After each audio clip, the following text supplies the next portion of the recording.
All right, I'd like to call to order the Brandon Heights Area School District School Board meeting for December 2nd, 2025. Can we please rise for the Pledge of Allegiance? I pledge allegiance to the flag of the United States of America and to the republic for which it stands, one nation, under God, indivisible, with liberty and justice for all. Can I have a roll call, please? Mrs. Eisenhart? Here. Mrs. Herzog? Here. Mr. Hohenschel? Here. Mrs. Hume? Here. Mr. Reitenauer? Here. Mr. Sheets? He's not present. Mr. Stubitz? Here. Mrs. Walliser? Here. Mr. Wagaman? Here. Perfect. So tonight, thank you all for coming and attending on this snowy, wet, if anyone tried to shovel, yucky mess out there. We have two meetings this evening. We have our reorganization meeting, which we will do first. And we are lucky enough to have 4 board members that are going to be joining our school board. 3 that are existing school board members that are joining for a second term, Mr. Matthew Reitenauer, Mr. Zachary Stubitz, Mr. Brian Hohenschel. And we have a new school board member, Mrs. Darlene Herzog, who will be joining for a 4-year term. So the first order of business as part of our reorganization is to do the oath of office. And we're lucky to have Judge Chefo here, who is going to be able to administer the oath of office. So I'm going to turn it over to you, sir. All right. So everybody that's up, you want to come on up? You wanted to do it in front of the seal, right? Yeah, if we can do it one at a time in front of the seal, if you're going to do them all together. I'm sorry, I don't know how to pronounce Brian's last name. Can he hear us? Mr. Hohenschel, can you hear us okay? I can. Can you hear me all right? Yep. Yeah, I can hear you all right. I'll raise my voice a little bit as we do the oath here. So just come on up here. We'll do it in front of the seal.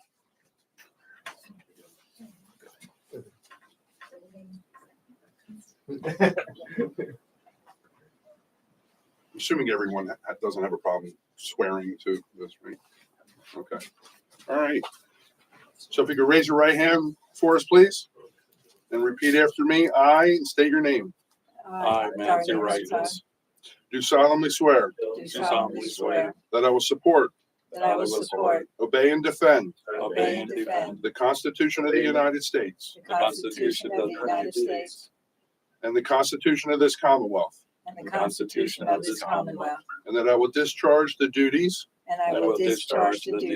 of my office with fidelity. With fidelity. Congratulations. Thank you. All right, so what do we do? The superintendent. Brian, we're currently virtually shaking hands. We're shaking your hand right now. So if you just want to sign, exactly.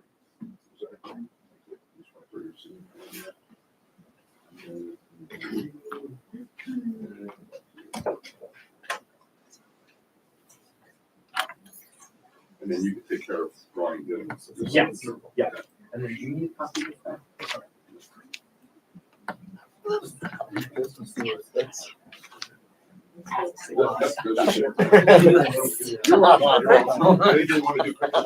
Yeah, we're going to do pictures over here. Why don't we go this way? Mr. Reitenauer, do you mind giving that to Gina? And then we'll do pictures over here. I think we'll do a group shot and then we'll do individual ones. Okay, we're going to stand right in front of the logo. Absolutely. And Mr. Reitenauer, you have some family here, right? Yeah. You want to introduce them?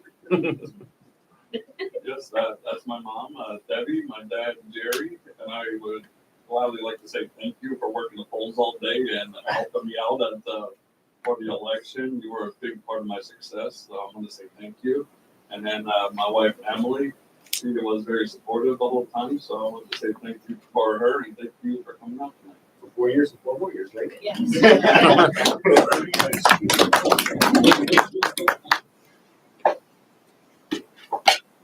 Let's have you guys scooch over just a little bit. Perfect. All right, we'll get the two of you and we'll just kind of rotate through. So Mr. Regnauer, and I want you to center all the way in the center. There we go. Got it? That's Yeah. okay. Good. Yeah. Okay. I think it's not All right. actually. Where you Sure. are over to everything. Yeah. My father-in-law. No, it was- Sealands Road.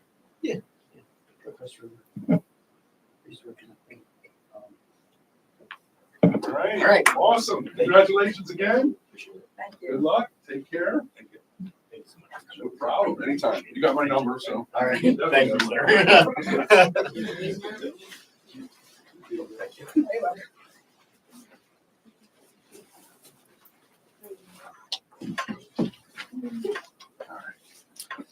Are we good? We go. All right. Have a safe trip home. We will now begin the reorganization portion of the meeting. We need a motion. I'm gonna go through the rules real quick. Yeah, you do it. Okay. So, this whole process, we're gonna elect a temporary president, we'll elect a president, and then we'll elect a vice president. Whenever there is a motion to elect or nominate somebody for those three roles, there has to be a motion by someone. So you can say, I make a motion to elect someone to be president. That has to be seconded by another school board member for that person to be an official candidate. If there's only one person, then we just do a all call vote. So we'll just say all in favor, yay or nay. If there's two people, we'll do a roll call vote and you have to say the name of the person you're choosing for that position. Make sense? Okay. So our first step is to elect a temporary president, and that person will sit in the role of Mr. Wagaman for the nomination of then the president. All right. Now it's your turn. All right. Can we have a motion to nominate a temporary president? I can make a motion. You have to name. Mr. Wagman, this is Liz. I nominate Mr. Wagaman to sit in the temporary president chair for the reorg meeting. Thank you. Do we have a second? I second. Perfect. Thank you.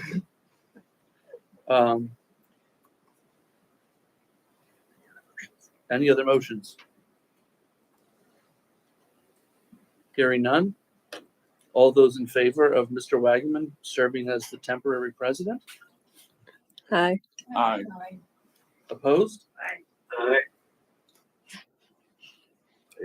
Eyes have Oh, perfect. it. You're in. I heard Brian thinking a little bit over there. He wasn't sure. All right, so now we're moving on to the election of president. This is to replace the temporary president who was just nominated. So, do we have a nomination for the permanent president? I nominate Mr. Wagner. Thank you. Do we have a second? I second. Thank you. Do we have any other nominations for president? Hearing none. All those in favor of having Mr. Wagaman be the permanent president for 2026, please say aye. Aye. Hi. Hi. I think this one actually is Opposed? roll called. A roll Correct. call. Oh, no, this Only one's, one okay. Oh, motion. sorry. I'm reading. Yeah. Opposed? Okay, hearing none. Thank you, everyone, for your confidence in having me serve again. Congratulations. Thank you. All right, now we're moving on to election of vice president. I'd like to open the floor for a motion for vice president. I motion for Eisenhart. Or Mrs. Eisenhart. We have a motion for Mrs. Eisenhart. Do we have a second? Second. We have a second. Do we have any other nominations for vice president? Hearing none. Could I get a roll call for Mrs. Eisenhart as vice president? No. No? Nice. Oh, sorry. Still screwed you up. Sorry. Sorry. Yay or nay for Mrs. Eisenhart? All in favor. All those in favor? Hi. Aye. All right, thank you, Mrs. Eisenhart. Any opposed? Oh, any opposed? Good job. All right, thank you. Congratulations. Thank you. All right, Oh, we here we got that. go. Royalty. The vice president can now take her chair. Now that has happened. Moving on to delegates. To appoint Mrs. Tracy Detweiler as the primary voting delegate and Mrs. Rosemary Lamastra as the alternate voting delegate for the Berks County Earned Income Tax Collection Bureau, effective January 1, 2026, for 1 year term, which expires December 31st, 2026. And just clarity, Mrs. Lamastra serves as an alternate and represents the other townships in the school district. She was a former board member several years ago. All right, moving on to appointment of district representatives for the Berks County Committee on Legislative Actions is currently held by Mrs. Walliser. Are there any other interested parties? Mrs. Walliser, are you still interested in holding that position? Anyone else interested? Hearing no other victims? Mrs. Walliser, thank you. All right, to appoint District Policy Committee representative for 1 year term is currently held by Mr. Reitnauer. Are there any other interested parties? And or Mr. Reitnauer, are you interested in continuing your position? Yes. Hearing no other interested parties. Mr. Reitnauer, thank you. Thank you. Now on to Strategic Planning Goals Committee representative is currently held by Mrs. Eisenhart. Is there any other interested parties? Mrs. Eisenhart, are you still interested? Yes. All right, hearing none. Mrs. Eisenhart, thank you. To appoint a board president as the District Building Construction Committee representative, effective, is currently held by myself. Negotiations. Oh, sorry. That's- Thank you. Negotiations Compensation Committee is currently held by Mrs. Eisenhart. Are there any other interested parties? Are you, Mrs. Eisenhart, still interested? Yes, thank you. Hearing none, Mrs. Eisenhart, thank you. Now moving on to the District Building Construction Committee representative, which is currently held by the acting board president. Are there any other interested parties? Hearing none, I guess I will continue to serve as that. Thank you. That's your school. We would now moving on to Mr. Strohecker as the district school safety and security administrator beginning January 1st, ending December 31st, 2026. And Mrs. Catherine Edge to fill the capacity of district title 9 coordinator beginning January 1st and ending December 31st, 2026. Now the BCTC representative is currently held by Mr. Reitnauer. Are there any other interested parties? And are you interested in continuing that role? Oh, yeah. I absolutely enjoy that. Perfect. Then it is all yours, sir. Thank you. All right. Mr. John Sheets is currently the treasurer, and that term ends June 30th, 2026. And Mrs. Hune is currently the District Berks County Intermediate Unit delegate, and that expires July 1st, 2027. So thank you all for filling those roles. So we do need an motion and a second to affirm those appointments. Motion right now. Second, students. The motion a second. Could I get a roll call, please? Mrs. Eisenhart, Yes. Mrs. Herzog, Yes. Mr. Hohenschildt. Yes. Mrs. Hune, Yes.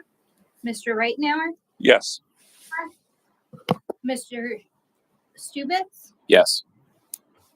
Mrs. Walliser. Yes. Mr. Wagaman, Yes. 8 yeas, the motion carries. Perfect. Thank you. Meeting dates. Could I get a motion to accept The 2026 board calendar. Motion right now. Second students. Perfect. So a couple items on the board calendar. The first school board meeting we'd be looking to have in January would be January 5th. That is the first Monday back after we come back from winter break. So just wanted to point that out. So what- am out of town until the 7th. Is that why it says tentative on the email? It was Just tentative because it was of- not Like, out approved. of town? Mrs. Hewin, you said you're out of town too? Yeah, most likely, yes. Would the following Monday work, which would be January, sorry, let me just pull it up. 12th. Thank you. January 12th, Yes, that works better for me. okay. Laura, does that work for you? Matthew, Works. That's fine. does that work for you? Brian, does the 12th work for you? Yes. Okay, so let's scratch out off on your paper, on your agendas, January 5th, and we're gonna make that January 12th.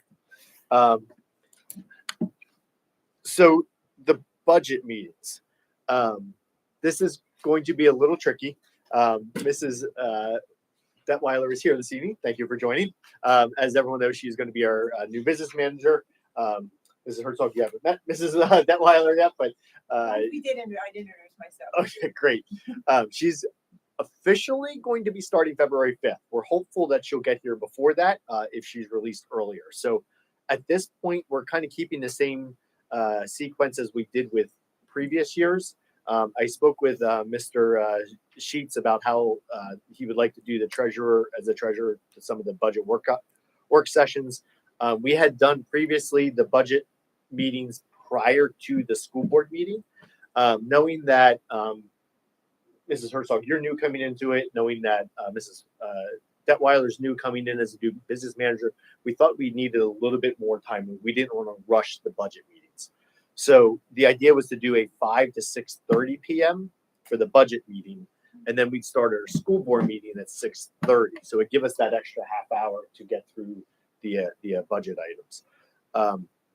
With that being said, Monday, February 2nd would be our first budget session, and that would be our instructional one, our curriculum instruction, special education, technology, and then we'd start our board meeting at 6:30. Keeping that same sequence, Monday, March 2nd would be our second meeting. That would be a budget workshop on maintenance, transportation, and then business and board. There's athletics on there. I'm going to actually have you scratch that off. That did not get deleted. And then we do our school board meeting at 6:30. We opted to pull athletics out as a separate meeting, again, with the idea of we not trying to rush the budget meetings. So we added a budget meeting or suggested added the budget meeting on Monday, March 16th at 5 p.m. And that would just be focused on athletics and whatever ancillary things there might be at that point. As everyone knows, you kind of go through a sequence and things come in, state information comes in, and so we can add some pieces in there if we need to. And then the Monday, March 30th would be the fourth budget meeting, and that one would be focused on salary and benefits. And that usually is a standalone night, just focused on those items. And that would kind of be our last work session budget. You're not here that day, though. Are you going? Maybe. Okay. Yes, I'm going. I didn't cross-reference my own calendar. Yes, I mean, I have Okay. it for my kid being there, so Well, I'm that's good. assuming you're not going to be It's there. probably good. Thank you. Appreciate that. All of this budget's work sessions may get disrupted if Mrs. Detweiler cannot start until February 4th. So we have a couple options. This is the proposed calendar that we're working with right now. We could look at adjusting at March 30th. Mrs. Eisenhart just was my calendar keeper and realized that I am not. It's spring break also. It's Yeah, our spring break and your I'm away. So, is there a better date for that budget meeting instead of the 30th? Or do we want to keep the 30th and I just won't be there? Isn't it spring break? That is spring break, yeah. I I would say move it. would say move it and probably Okay. we're we're, Easter Monday is the 6th, which is the next Monday, so maybe the Tuesday. We have the April board meeting being That's the the 13th. 13th, yeah. Can we shift the Dine to Discover? We could, and we could make it, do the same thing, do a 5 to 6:30. Or switch, make the athletics on the 13th and make salary and benefits on the 16th. Does that work? Do you think that would give you enough time to prep for the salary and benefits if we didn't? It's pretty cut and dry. Drinking from a fire hose. All right, so let's cross out March 30th. We're going to take that off the list. Right? Because as far as talking points and discussion points, we'll probably need more time for salary and benefits. And an hour and a half should Be plenty for the, athletics. Yeah. and if we do athletics as the last one, that will also give us an opportunity to, if there's anything that comes from the other meetings, give us a certain Circle time. back. Does that make sense? Okay, so let's just recap this. Yeah. First page. Monday, January 12th will be a school board meeting. February 2nd will stand as it is on the agenda. So that'll be a budget work session for curriculum instruction, special education technology. Monday, March 2nd will be a budget work session, maintenance, transportation, business, and then the school board meeting at 6:30. Monday, March 16th will be just a budget meeting only, and that'll be salary and benefits. And then we're going to cross out Monday, March 30th. There'll be no meeting Monday, March 30th. There will be a meeting Monday, March 13th. We will not have Dine and Discover. We will have a 5 to 6:30 budget work session again, focus on athletics, and then the school board meeting following at 6:30. Make sense to everyone so far? Okay. Really? Rip this Mr. one up. Carter, I'm Yes, sorry, yes. Did you say March 13th or did you mean April I- 13th? I'm so sorry. I think I did say March. I meant Monday, April 13th, 5 to 6:30, athletics budget, and then school board meeting following at 6:30. Thank you.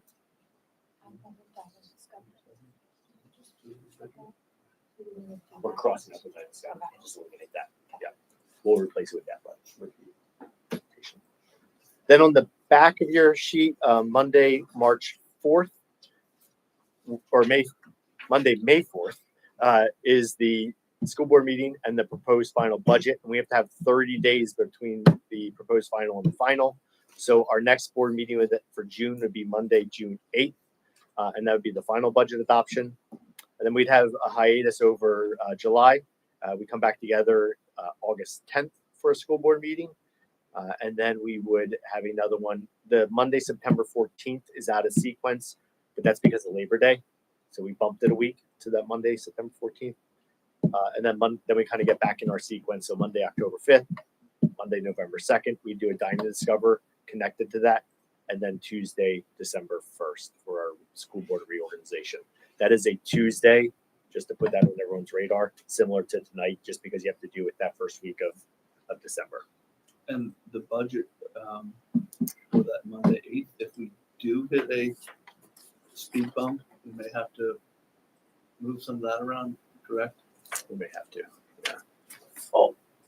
Mr. Wagman and Mr. Cotter, I was going to suggest that we put a placeholder meeting at the end of June before the June 30 end of school year. That gives us a little bit of flexibility for final salary adjustments It's a very good idea. and those kinds of things to be approved. Otherwise, we would have to have all of the salary stuff finalized by June 8th, which historically we've not been really able to do very well. We typically, I think, needed another meeting in June, several weeks into the month. How does And if we don't end up needing it, we can always cancel it, but I think it's better to put a placeholder just in case. Are you saying a budget meeting or a board meeting, Mrs. Hume? A board meeting. Your regular meeting is scheduled for June 8th. That's fine. That's what you're Exactly. posting. That's what you're doing. You would have, Executive session. if you're going to have another meeting with just in case something happens, you're gonna call a special meeting, and it's not a regular meeting. So you can Okay. call a special meeting anytime with 24 hours notice. Oh, okay. Alright. Okay. Did you hear that, Mrs. Kieran? I did, yes. Does that make sense to everyone? It's just, She wants a date. a special meeting doesn't give us a chance to plan, Mr. Pratt, where if we have it on the schedule, Correct. we can build our schedules around that. Right, so you just put And tentative increase on. likelihood of full attendance. Right, so you just put tentative on the subsequent meeting in June. She wants a date. Do we want to do then the 29th or the 22nd? I personally will be the 22nd. I'll be away. 29th, that sounds great. I agree. 29th is good. I mean, that's one day before the 30th, not Thursday, but I don't know what day that is. That's a Monday. All right, let's add to the calendar Monday, June 29th. And we'll put a school board meeting and we'll put tentative behind it.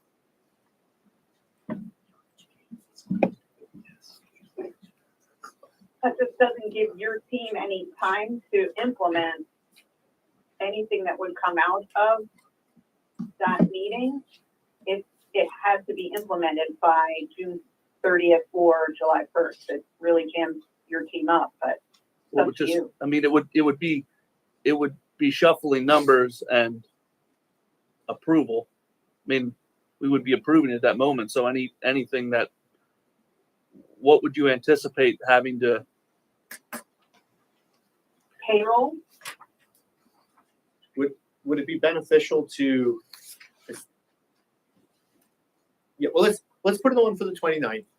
It's the tentative meeting. If we get to June 8th and we decide that we need to adjust, either way, we can make those decisions at that point. Does that make sense? Yeah, I mean, we'll keep our nose to the grindstone to make June 8th as possible as it can be. And that's typically the sequence, and I think we should be okay. But it's a good idea to have it as a tentative. We'll add it as a tentative, and then if we need to, we can make it work. Okay. We'll add that. So just to confirm with everybody, we went through the first page, second page. We're at the Monday, June 8th. That'll be a school board meeting, final adoption, and then Monday, June 29th. That'll be a tentative. Add that as a school board meeting as a tentative meeting. All right. Can I get a roll call, please? Mrs. Herzog? Yes. Mr. Hohenschuld? Yes. Mrs. Hughes? yes.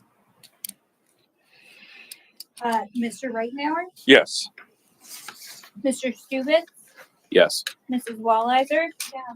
Mr. Wagaman? Yes. Mrs. Eisenhart? Sorry. Yes. 8 yeas, the motion carries. Perfect. Thank you. We will send a finalized clean copy of this meeting schedule out to everybody. And then we will also add that to the school district website under calendar events. We'll also add it onto the school district website under the board section as well. So make sure that's out there. Is there any additional public comment in regards to the reorganization meeting? None. How about any additional board discussion in regards to the reorganization meeting? Hearing none, could I get a motion? Mr. Wagman, Yes. no, Mr. Yep. Wagman, I'm sorry. Just real quick, leaping back to the committee appointments. Yes. I would like to recommend that the committee chairs, now that we have a new member of our board and it's kind of a new year for committees, the committee chairs poll the board members to see if anyone new or different might be interested in serving alongside the committee chair. And any committee that is not a committee, if it's a solo, but it's positioned as a committee. So as an example, the Strategic Planning Goals Committee, I think right now is a solo person. Alexis does a great job, but if it's a committee, there should be people with her participating in that, I would like to suggest. I don't know how others feel about that, but that's what I would like to encourage to allow more board participation and collaboration. That's a very good suggestion. I will ask that all of the existing committee representatives, if could send out a poll to other members of the board to see if anyone else is interested that is not currently on those positions. I know there's at least one opening that was filled by Mr. Hefner. Correct. The So- construction committee. Yeah, so, and if there's any others that would like to juggle or move around, so we will take that suggestion and move with that. Sounds great. And then once the committee composition is finalized, I think it should be communicated to the full board and then, listed so that the public can also see who is participating on each of those committees. 100%. We will shoot for that to be acknowledged at the January meeting.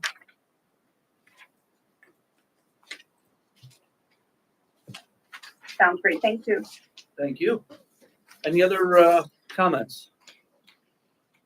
Hearing none, can I get a motion and a second to adjourn the reorganization meeting? Motion right now. Second, Stu. That's right. All right, moving right on with our double header. Like to call to order the Brandywine Heights Area School District School Board meeting for December 2nd, 2025. I don't think we need to do the Pledge of Allegiance again, or do we? You sure? Okay. Roll call. Mrs. Eisenhart, Here. Mrs. Herzog. Here. Mr. Hohenschelt. Mr. Hohenschelt. Here. Mrs. Hune. Here. Here. Mr. Reitenauer. Here. Mr. Sheets is absent. Mr. Stubitz. Here. Mr. Wagaman. Here. Mrs. Wallizer. Here. 8 present. All right, Mr. Pottinger, I will turn the floor over to you. Okay, I have a couple items just to talk with the board about before we get started. Some of you have presents in front of you. There are financial reports. If you do not submit a financial report, that is a present one. There are also presents for new school board members. There is training that you are now required to do. If you are new, it is a little bit more hours required versus those that are reelected. But there is a training requirement for those that are reelected as well. Mr. Pratt is coming to do a board training with us in January, and so that can satisfy, I believe, one of those hours that are required. If I'm not mistaken, is that correct, sir? Yeah. Perfect. There also is 2 documents in front of you. We had talked last meeting about the packet that was put together during the board's support of extending my contract. I put that together for the compensation committee, and so I made copies for everybody for that. That's in front of you this evening. That was a good suggestion from last meeting, so I wanted to share that with everybody. And then I also wanted to share, we are working on a district information sheet. This will be made hard copies. This will also be made available via our About Us page on the website. This document is generated. We used to have a district profile document. This was updated. This was updated partly because we had went through the bond book last meeting, and some suggestions were, can we get that information up on the website? When we went on the website, we did have a district profile page that maybe it was 2-3 years dated. So we took that old information, took the information from the bond sheet that was more district information, kind of collapsed them together. So this is a lot of statistics, a lot of information in nice infographics. Mrs. Alberto Wello did a phenomenal job with this and laying this whole thing out. So good information in here. If there are suggestions to this, if there are edits to this, this is not the final version. You are getting the first glance at this, the first copy of this. This didn't go live yet. There are a lot of adjustments that can be made to this. I think we need our turf field picture. What's that? We need our turf field picture. All right, there we go. Suggestion 1. So take a look at this. if there are suggestions like that, those are great edits. Those are like the eyes that you Looking at so many times, yeah. yeah, right. And so that would be super helpful. Don't hesitate to send Gina an email or call the office or drop it off. Either way, we would like to finalize this at the end of the month for before next school board meeting. So before winter break, if you don't mind letting us know, and we'll make some final edits for this, and then we'll get these printed in January, get these out to the community, and also get it up on our website at that point. Then the nice part is the way that she created this is it can be done in a print fashion, but also in an electronic fashion for our website. So it's a dual purpose document. So, Mr. Hohenschel and Mrs. Hughes, we'll make sure you get a copy of this. We'll mail those to you or send them home. Sounds great, thank you.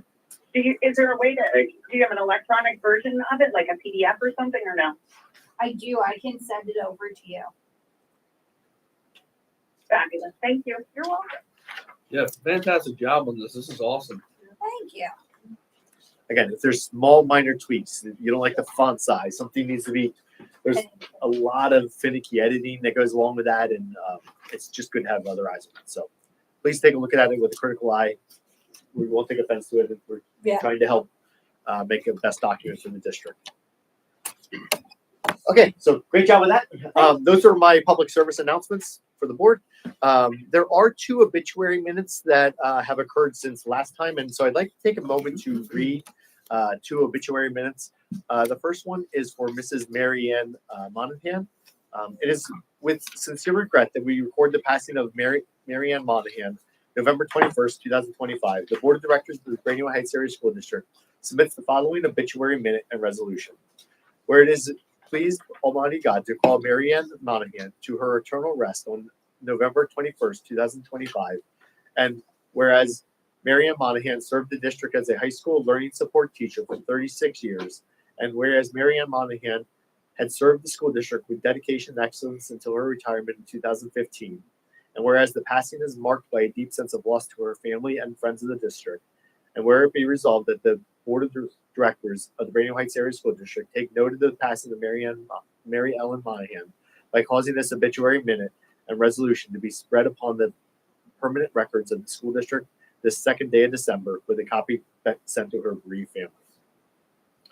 And then the second obituary minute I'd like to read is for James thank you, DiGiacomo. I had it in my head and I lost it. Mr. James DiGiacomo. It is with sincere regret that we record the passing of James DiGiacomo, November 18th, 2025. Whereas the Board of Directors of the Brainerd Heights Area School District submits the following obituary minute and resolution. Where it has pleased Almighty God to call James DiGiacomo.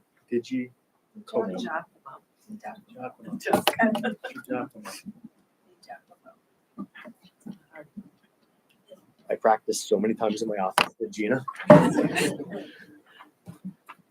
Sorry about that.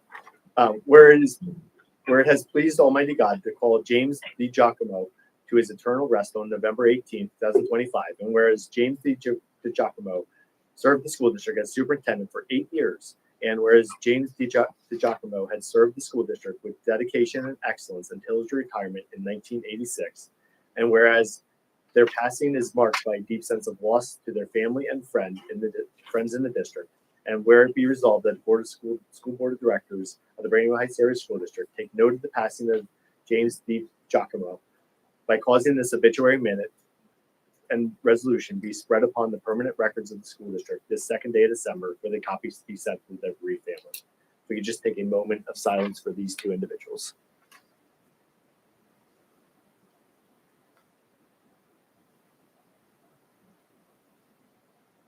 Thank you, everyone. And again, my sincere apologies for messing up that last name. That again, tried very hard with that. Did not do that. I'm sorry. We do have several recognitions. We have a recognition for the girls soccer team. We have recognition for an individual soccer team player, Lauren Stout, who also is our student rep. We have recognition for one of our football players, and then Brandywine Heights Education Foundation. We're going to move those all to the January meeting. as well as the New Heights Award recipients for this month. So we can move past those. We can move past School Board of Representatives reports, and I'll turn it back over to you for public comment. Is there any public comment in regards to the agenda? Hearing none. We'll move on to the Board of Directors report. Could I get a motion and a second, please? Motion right now. Second, Stubitz. Floor is yours, Mr. Potter. Okay, we have a couple items under the Board of Directors report. We have the meeting minutes that were from the November 3rd meeting. Any corrections or additions need to be made to those? Okay, those will become the official meeting minutes for the school district. We have second reading policies from last month in November. Mrs. Herzog, there There are two, when we do policies, we'll present first reading and then we'll bring them back a second month and then they'll get approved the second time and then they become official policies for the school district. So the second reading policies that we presented in November are the 7 in front of you. There were no additions or corrections to those policies from last month. So if those stand, those will become official policies of the school district moving forward. And then we do have first reading policies. There are 5 of them for this evening. There is a cheat sheet in your packet. That cheat sheet shows you what those 5 policies are, and then any updates that are within those policies.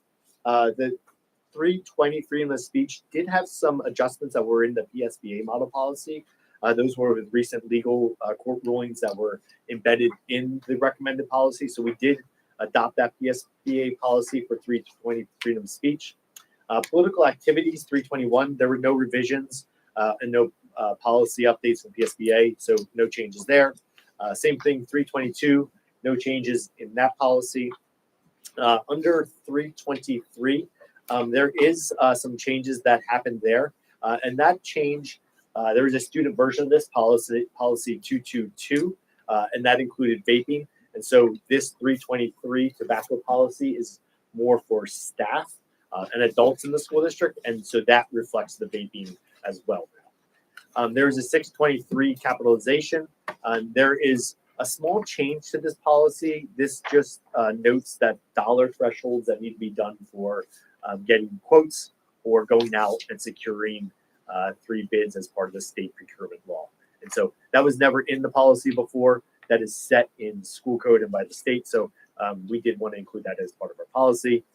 And then the final one is Title I parent involvement. This is a policy we have to update on an annual basis to satisfy Title I requirements. Really no updated changes, significant changes assigned along with this policy, except what's noted there, which is some adjustments to the ESSA mandates. That is the updates to those 5 policies. Any questions, suggestions that need to be made for those? Okay, none being heard, we will move on. The final thing that I have for you this evening is the 2026-2027 calendar. There's been some early movement on adopting the calendar. We actually usually do this in January, but honestly, because of BCTC, there's been some early momentum on this. There was conversations when the start date for the school districts across the county were going to be. That trickles into them when the start date for BCTC is going to be. There were some surveys throughout BCIU with superintendents when start dates were going to be. Labor Day's late this year. And so typically we would start around that August 18th, 19th week. We're suggesting we start a week later next year, and we to accommodate for Labor Day. So the idea would be we start on the 25th. That would be 4 days that we would come in school. Then we go into that first August 31st and the first couple days in September. That'd be another 4-day week. We'd have off for Friday Labor Day, Monday Labor Day, and then we come back and have another 4-day week. So it'd be a nice smooth transition to get back in 3-4 day weeks to start the school year. We would do our in-service prior to that, of course, the 3 days with our faculty, and then August 24th would be when we would be doing a final prep for kids coming in on the 25th. We would also do our parent-teacher nights and meet the teacher nights on August 18th for the high school, August 19th for the intermediate middle school, and then August 20th for the elementary school. kind of the sequence of the calendar flows after that. It's pretty typical with some of the half day in services, with some of the full day in services, with Columbus Day in there, parent teacher conferences for the Friday, and then the 3 days before Thanksgiving. When we get to the Christmas holiday, we kind of mirrored what this year was and have the 2 weeks for the Christmas holiday in there from the 21st through the it would go through the 3rd, really through the 4th when we would come back. We would then have Martin Luther King off. We would use that day as a teacher in service day, and then February 13th would be off for President's Day, and then we'd have the spring break, which would be in March 21st through we would come back on March 30th. Our last day of school, then moving to the end of the calendar, would be on Tuesday, June 8th, with a teacher day in service day being June 9th. At this point, we tentatively look at doing graduation June 7th or June 8th at that last week of school or the last day of school.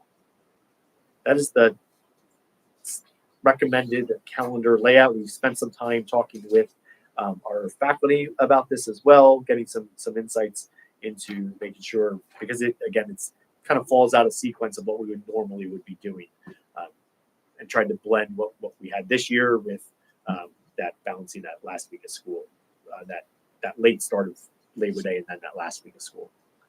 I had a question that actually struck me this weekend. The Monday the 30th, so the Monday after Thanksgiving, has typically been a day off of school, and if I'm not mistaken, because of first day of hunting. Correct. Which is no longer the case. Saturday, yeah. Does that make sense to move that day off somewhere further down the line to use as a snow day? I don't mean to upset the apple cart. That was one of my. So two thoughts to that. Take the 30th out of the picture for a second.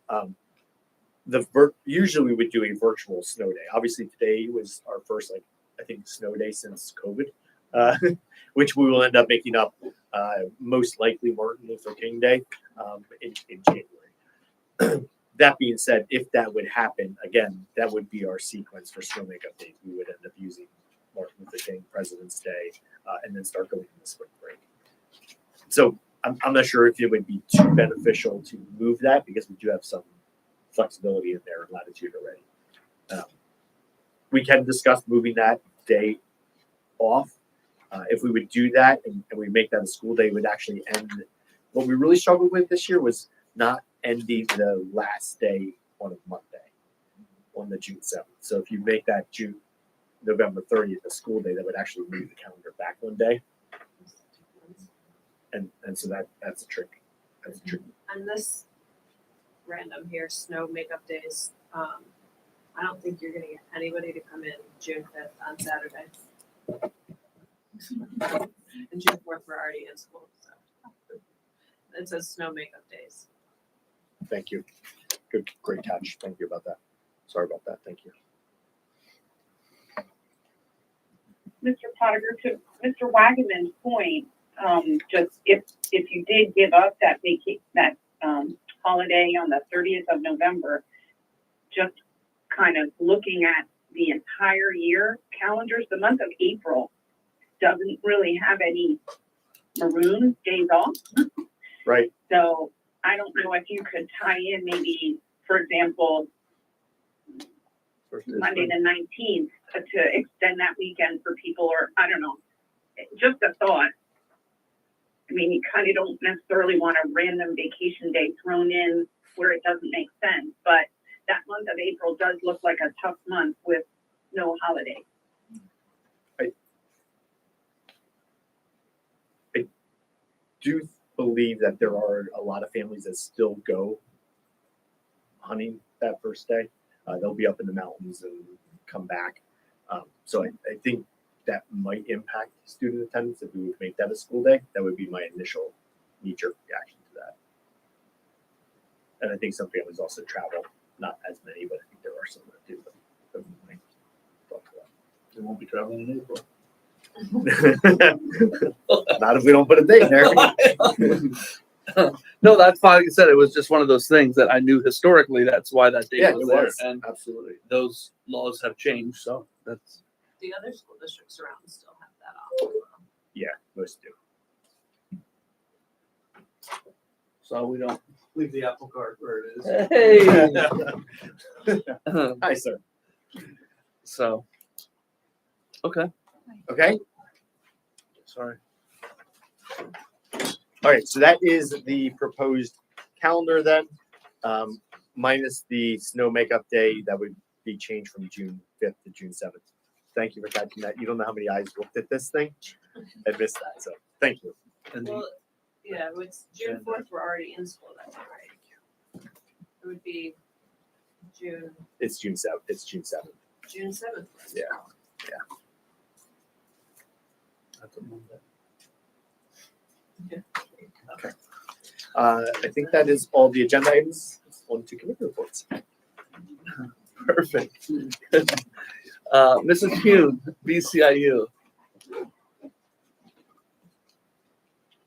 Hi, good evening. I do have some updates from the November 20th BCIU board meeting. They are documented on that written report. If anybody listening online wants to view that, they just need to click the word committee report, that link. But in the room, we did recognize 4 outgoing board members, one of whom, Mr. Jim Ulrich, has served Governor Mifflin School District for 32 consecutive years. So pretty impressive. Lots of service and lots of knowledge kind of moving away out of, his retirement, if you will, from board service. But really great guy, and helped both his district and the BCIU quite a bit over his long years of service. So aspirational. We did approve as a board the establishment of an education foundation for the BCIU, and it'll serve as a fundraising conduit with specific emphasis on early childhood educational type programs. We did acknowledge receipt and a vote to accept bids for the construction enhancements or facility enhancements that are scheduled for the BCIU main office. And again, that includes the building of 8 early childhood classrooms, along with some other things in that building. Super exciting. There were 19 bids received, so it was very well subscribed. And we expected the bids to come in about 10 or 11 million, and they came in at 7.5. So really surprising in a very positive way. The belief is that because it's a winter project and it's indoors, that's part of what made it quite attractive. But the BCIU did use both professional architects, professional consultants, and professional finance folks to help with all of this. So they felt like it was packaged up and solicited and marketed really well. The board approved a resolution to finance up to a maximum of $14.5 million in bonds. Obviously, that's a max, and it's not likely at all that that much money will in fact be borrowed. We did authorize the execution of another $10 million revenue anticipation note. Again, because the IU is so heavily dependent on state funding, they've had to borrow a total of about $9.5 million so far, and they're still owed about $4 million from the state currently, and then they're 90 days sort of overdue on payment from the state or receipt of monies from the state for another $4 million. So financially, the IU's really been impacted this summer by the fact that the budget was delayed, and obviously it's very grateful that the state budget for the current school year has finally been approved, which is a great segue into the next bullet. We did, as a board, get a very thorough review of the education funding components in the Pennsylvania state budget. Overall, it's very favorable for public education. So you can see, I don't know, 6 or 8 bullet points there that indicate those are all increases for basic ed funding, special ed funding, early intervention programming, pre-K counts programming, an extra $10 million allocated, which is a 50% increase for student teacher stipends. So that's obviously exciting as an incentive to bring more folks graduating college into the education profession.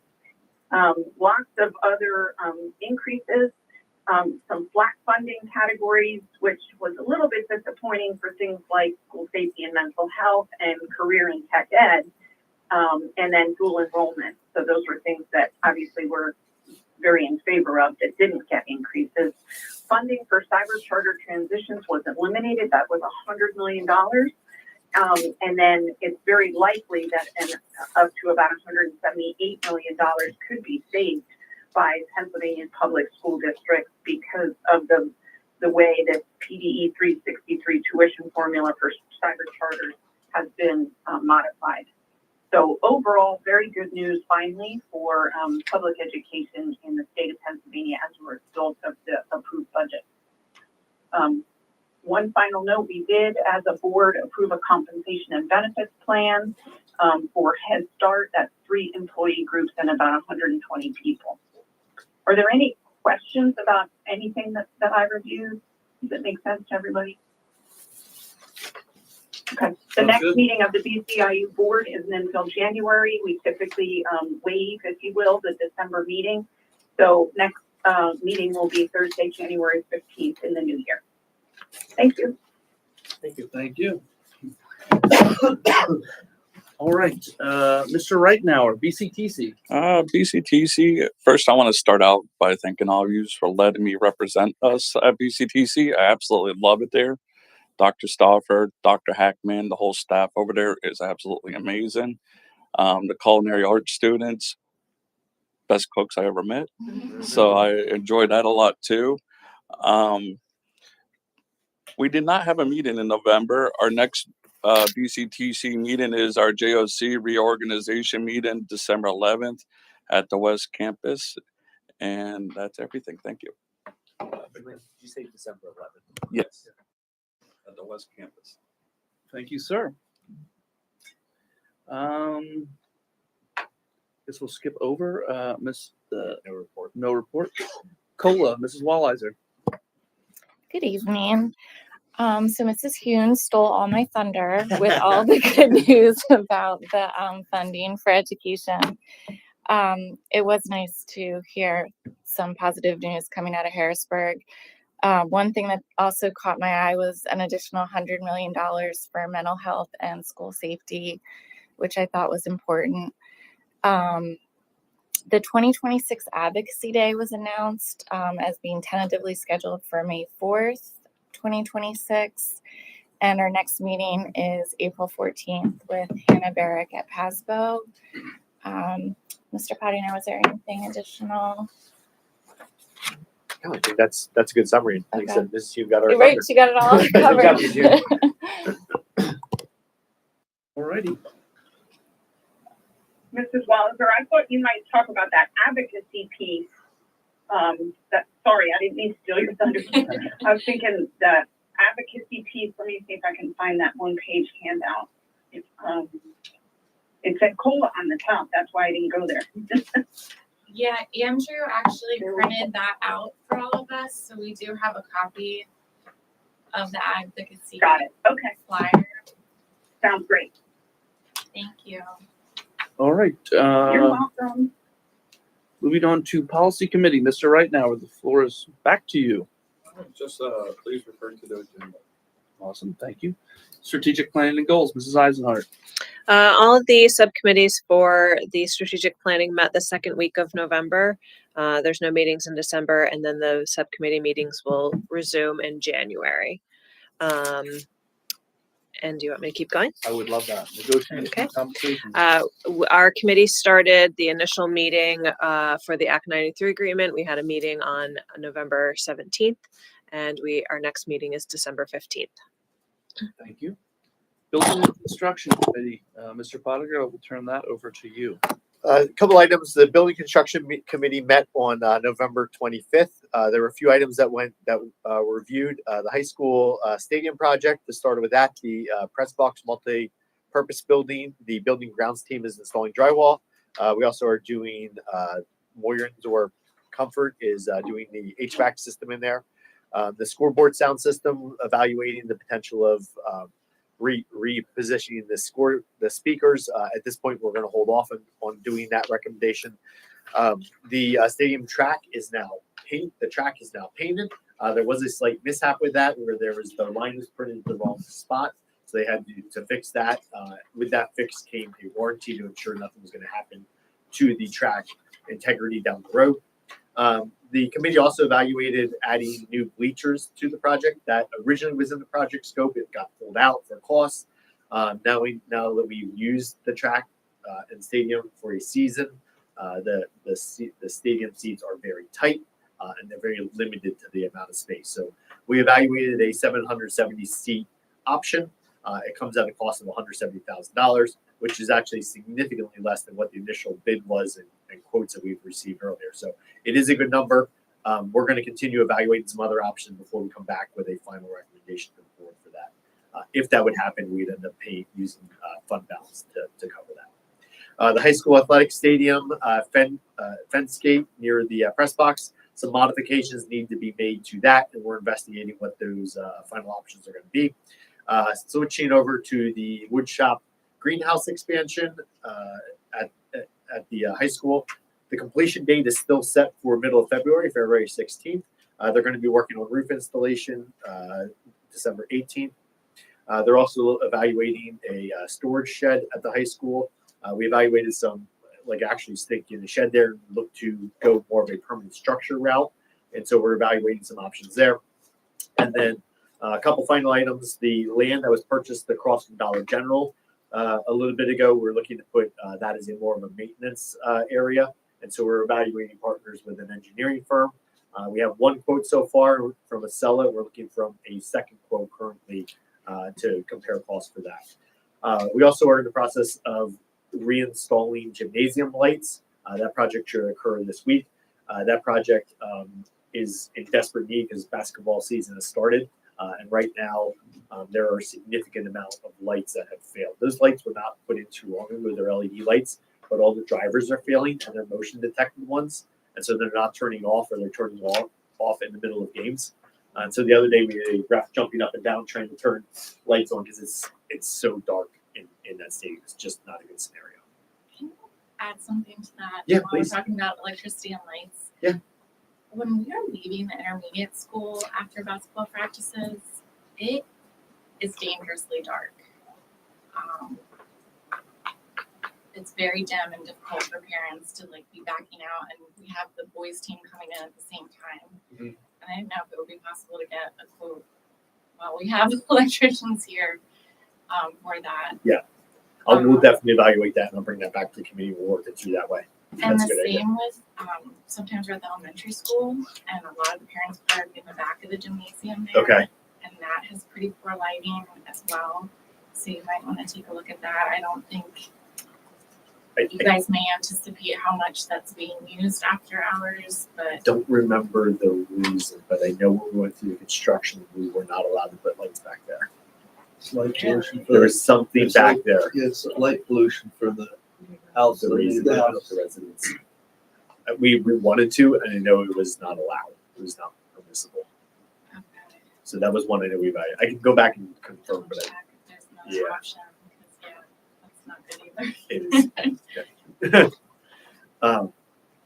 So that's the lighting upgrade, and then the final piece is we did some masonry work over at the high school, and that wall in front of the art department, if you're familiar where that is, was starting to deteriorate and fall apart. And it has a whole new brick facade on it. It looks really, really nice. So glad to have that project done. We will look into that lighting suggestion, and I'll bring that back to the committee. Yeah, good suggestion. That is the end of the committee report. Any questions or comments from the board? Hearing none, could I get a roll call, please? Mrs. Eisenhart, Yes. Mrs. Herzog, Yes. Mr. Hohenschuld, Yes. Mrs. Hume, Yes. Mr. Reitner, Yes. Mr. Stubitz, Yes. Mrs. Wallheiser, Yes. Mr. Wagman, Yes. 8 yeas, the motion carries. Thank you. Business and operations report. Can I get a motion in a second, please? Motion right now. Second students. You guys are old. Okay, items under the business and operations report. We have the general fund bills from that go through November 15th. That is a total of $2,631,715,074. That includes the $1 million transfer to capital reserve. So we have talked about that last meeting. We approved that, so that's why that number is so high. We also have the approval of the food service fund bills, the capital reserve fund bills, and then financial reports that are through October 31st. I will take a moment here and just thank the business office. They've done a phenomenal job of, again, just keeping the balls in the air. We're in this transition moment. We have an individual out on maternity leave.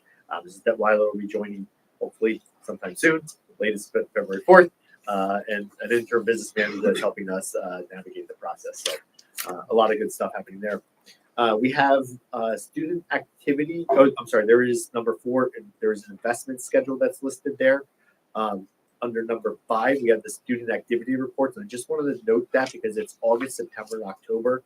Previously, student activities were done by the high school secretary because a lot of the student activities originate in the high school. There was a change in staffing there, and so it was an opportune time to shift that to the business office and have a little more financial control over those student activities accounts. And so that's why there was a little bit of a lag. Mrs. Riker was the one to be able to do that. She's the one taking over now for the high school secretary and pulled those 2 reports together. So those are the reports there. And then the final thing I just wanted to note for the school board, we did get the final numbers from the auditor for the 24-25 fiscal year. And we ended to the good $1.2 million. So typically it's somewhere around 800. There was a little concern about that it was going to be a lot lower at one point. There was concern it was going to be right around that. So I was on pins and needles when we got the final one. So that's a good opportunity for the district, and that will basically, that $1 million will be the transfer for the wood shop project. We'll go back and replenish that. Under special, any questions on the financial reports before I move on? I got a question, but I don't know if it has anything to do with that. Okay. But I know you mentioned it about a month ago, maybe eventually you mentioned this. When the state was holding our budget for X amount of months and the money was collecting interest, do we have any access to that interest, or did they just get to keep it? So, and forgive me, I don't have the numbers right in front of me, but ballpark, it was about $30,000 a month that we lost in interest. So we have a $36 million budget. About 30% of that comes from the state. So you kind of run that calculation where you get about 4% on those dollars. So no, the short answer is no. There actually was discussion, and when we were up in Harrisburg, some advocacy to try to have them consider that as part of the repayment process, but because the state was collecting the interest on those dollars during that time, but it didn't trickle down into obviously all the districts. So they make out while they hold our money. They did, yes, yes. Don't put it to good use. Don't worry. and we've talked about it, and a lot of positivity for education statewide. When you look at it locally, we only went up $29,000. So again, in the $37 million budget, $29,000 is a drop in the bucket considering. So it was great work for the education as a whole locally. It's becoming more and more challenging, and we don't make that adequacy bucket list. About 2/3 of the districts fall in the adequacy, about a third don't. If you're on the list, you can never get off the list. You can never get on the list. We're not on the list, and so we're kind of stuck in this perpetual small. 97% of the dollars, 96% of the dollars went to the 2/3 of the districts. 3% of the pot went to the other third of the districts, and we're the other third of the district. So we're going to be stuck in this perpetual not seeing increases for many years to come until that formula changes. What is that? What is that? What is that threshold? Do you know, like to make that, To make the list, the have and have nots? it was 2 years ago when they made that cut line in the sand. So I don't remember. Is what it number was. of Is it number of students or is it? It was poverty. It was your aid ratio, like the wealth of your district. It was how rural your school district was. There were several factors that went into it, and we did not make it. Essentially, we're not poor enough, we're not diverse enough, and we're not rural enough or urban enough. And wasn't it also because we didn't raise our taxes? And we did raise our percentage? taxes. Yeah, that was part of it too. So because we did, We were trying Tax- to be physically responsible. yeah, we got penalized for being fiscally responsible. Perfect way to say it. So the state need 29,000 off our school district alone, and then you times that by however month. many are in A a month. Okay, and then you add all the other school districts in our state. Yep. Where's all that go? Back into the coffers. To good use. No good use, as Mr. Wagman says. They have places. Item E is to approve an MOU with the Berks County Children and Youth to provide transportation via ESSA requirements. That's a special education requirement regulation we have to have. No items under curriculum technology. There are 4 items under facilities and maintenance. The first one is to purchase 35 LED lights.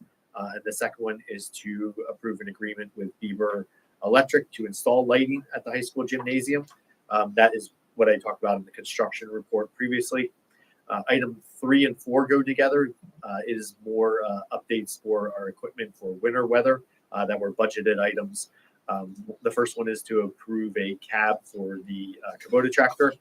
And the second one is to approve a snow removal equipment onto the UTV that we have, a plow for the UTV.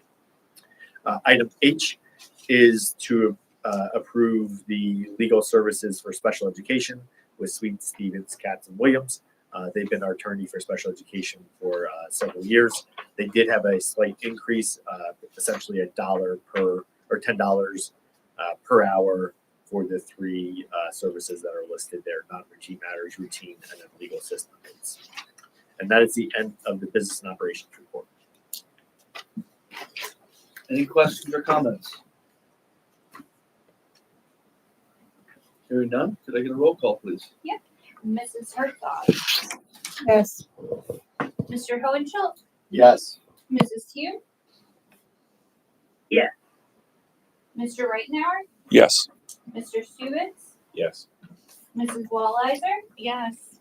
Mrs. Eisenhart, Yes. Mr. Wagman, Yes. 8 yeas, the motion carries. Thank you.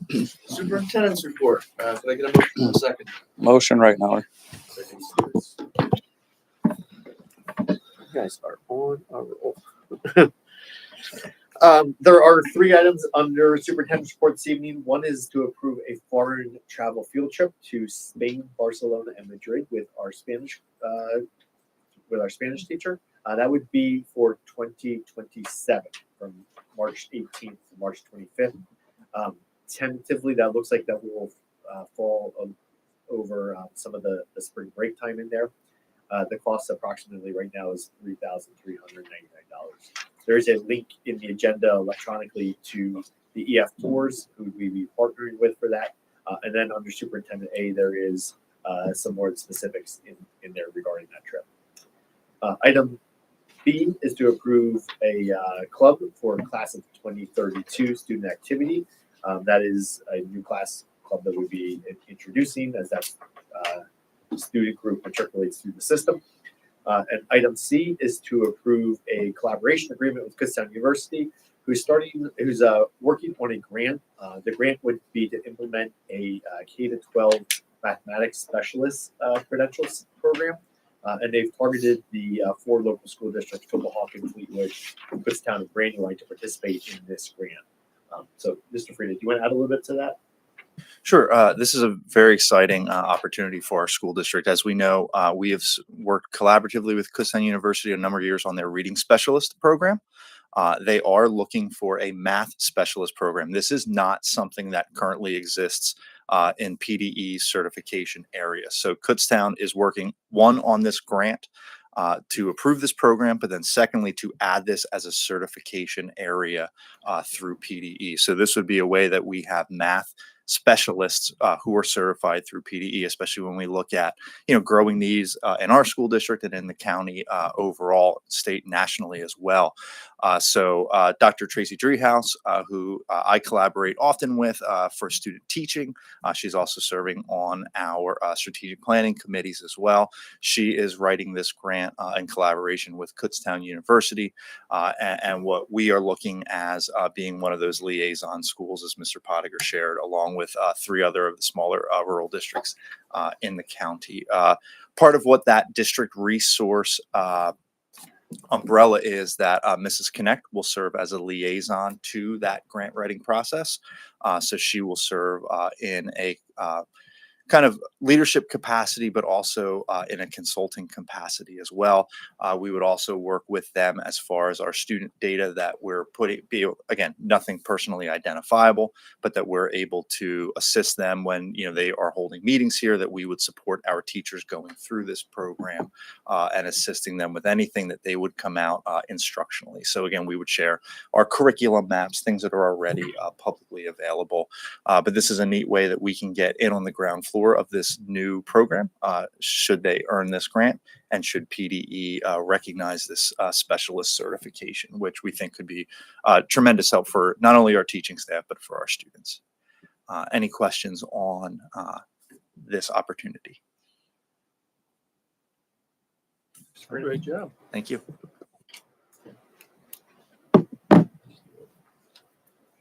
Are there any questions, comments? Hearing none, can I get a roll call, please? Mr. Hohenschuld, Yes. Mrs. Heerd, Yeah. Mr. Reichenauer, Yes. Mr. Stewart, Yes. Mrs. Wallizer. Yes. Mrs. Eisenhart, Yes.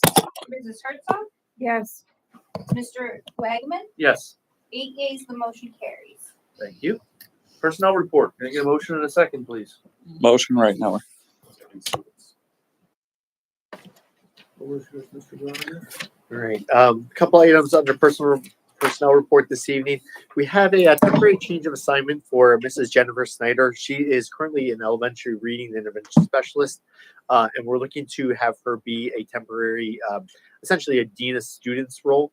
There's been some gaps due to personal family illnesses and things like that that have put the building in the ISMS a little bit behind. Mrs. Snyder is working on her doctorate and also working on her principal certification. So it's a good opportunity for her to see and experience this role for a short amount of time. I believe the total number of days it ends up being 13 days. The idea is that she would help with some of the small discipline. She'd help get some of the initiatives off the ground and running. And a conversation that has been had with Mrs. Snyder, with the administration, and then also with union leadership. And everyone's in support and in favor of moving this idea forward. So that is the genesis behind this idea. Item again, and that is only for the 13 days. December 19th would be the drop dead. She would go back into her role at that point. If for some reason we feel like we're caught up, we can move her back at an earlier point too. But that will not extend past December 19th.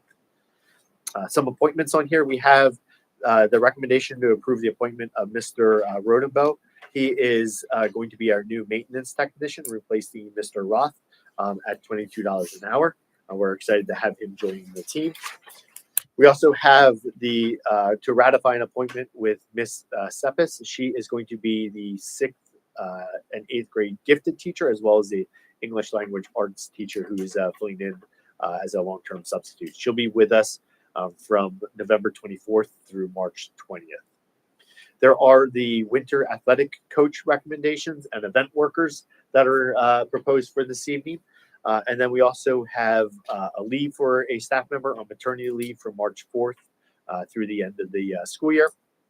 We have under F1 to approve Mr. Harvey and Mrs. Deffenbaugh to be the mentors, co-mentors For the long-term sub I just talked about, Ms. Cephas, the reason there's two is because one's more for the gifted side of things and one's more for the ELA side of things. There is three recommendations for one-time payments, interim pay stipends. One is for Mrs. Nicole Reichert.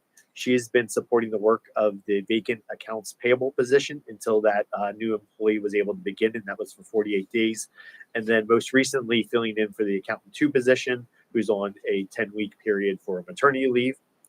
Similarly, Mrs. Andrea Hartline is helping backfill and support that maternity leave as well for that position in her payroll world. And then finally, we have there's two more. We have the recommendation for Mrs. Maria Winkler to support the work in the district office, the superintendent office, when there was for 52 days when there was a leave for a staff member. And then finally, we have Mrs. Lisa Renner, who supported the vacancy for a high school principal administrative assistant position for 10 days. And those 4 individuals have done a phenomenal job of picking up the pieces, keeping the ball, keeping everything operational, whether it's in the business world, in the superintendent office, over in the high school office. As you can imagine, any of those scenarios, there's a lot of moving parts. And those 4 individuals have absolutely went above and beyond. And so that is the recommendation to have a one-time stipend for these individuals. It is the stipend is based off of the number of days that they supported each of those roles. That's how that was calculated. Any questions, comments? Hearing none, could I get a roll call, please? Mrs. Hugh, Yes. Mr. Regenauer, Yes. Mr. Stuvis, Yes. Mrs. Walliser, yes. Mrs. Eisenhart, Yes. Mrs. Herzog, Yes. Mr. Hohenschult, Yes. Mr. Wagaman, Yes. 8 yeas, the motion carries. Perfect, thank you. Any additional public comment? Any board comment? Yes, I got 2 things. The first thing I want to bring up and ask my board colleagues to support is to do a Chick-fil-A dinner for all our support staff and all our teachers and everyone that works here for the holidays to show them how much we appreciate them. So I don't know how I go about that. Ask for a motion or We do have it budgeted. So if it is something the board would like, on behalf of the board, we've done it the last 2-3 years. It is, again, we have been budgeting for that. So if it's the board would like to do that, I think the staff would greatly appreciate it. And we can coordinate that on behalf of the board. Thank you. Everyone good with that? I don't think we can official motion is budgeted. Okay. All right. Suggestion? Thank you, everybody.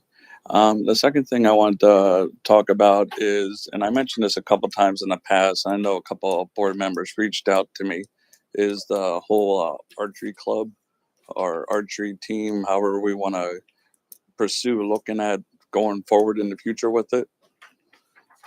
So we have some work that we've been doing. I know one of the things we talked about was doing an interest survey with the students. The other piece was I actually have a contact locally that they're the